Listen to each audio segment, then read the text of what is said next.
Getting started in computational science means writing programs, and programs are built out of procedures. Writing good procedures means writing 3D procedures, as we're about to see. To begin with, a procedure is an algorithm that only accomplishes one specific task. So you don't want to try to write a program all as one procedure that has to do multiple things. There's more than one task, write more than one procedure.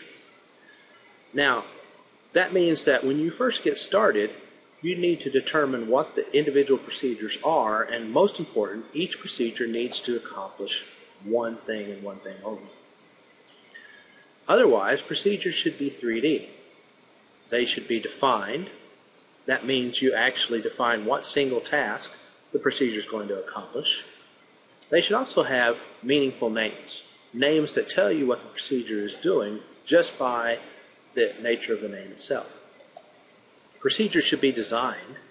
There are variables, branches, and data structures that go into making up a procedure.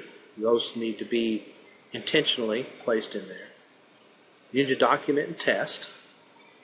And you need to remember all three of these are important. And they should be done in this order. And finally, you don't ever get around this.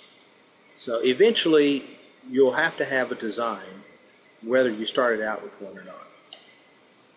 Now, procedure definition begins by stating as specifically as possible the single task the procedure is to perform. Now, often you can just do this by sketching some things down on a piece of paper, a few examples, loop tables, maybe a model or a diagram of what your procedure is to accomplish. The reason you do that is because if the task is too complicated, you'll want to break it into smaller tasks and write a procedure for each of the individual tasks. You also want to use good names, again, including good names for the variables. Design means you're going to have interface with users. The user is going to be giving you things, and you're going to be giving the user back the return value. Also, you're going to be interfacing with Python itself. You'll need to know what language and syntax that you'll be needing to write this procedure. Also, you're going to have loops and branches and structured programming.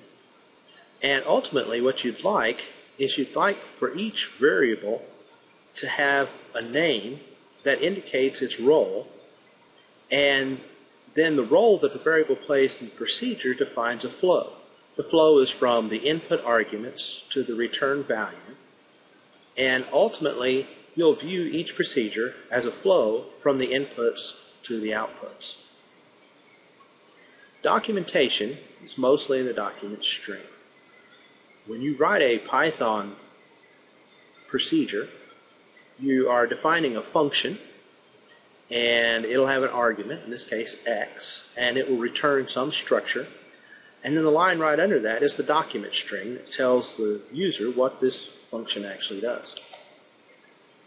So here are things you want to include, the types of inputs, return value, maybe a couple of examples. You can actually go to IPython and look at Pylab commands and see examples of dot strings that come up in the tooltips. Remember, the better you document, the easier this will be to use later, especially if someone, in particular you, has to actually return and use this code at some point. You'll also want to include comments. So in summary, we want to write 3D procedures. We want to define, reduce to one task per procedure, use meaningful names. We want to design. We want to start with some examples, loop tables, flowcharts. We want to use names for variables that indicates their role in the procedure. And we'll want to think in terms of a flow of information from the inputs to the outputs. Now, if we have a good design, often we'll have very few errors to fix because the design will take care of those. We also want good documentation, an informative doc string that tells people what's going on, and any programmer notes as comments inside the program itself.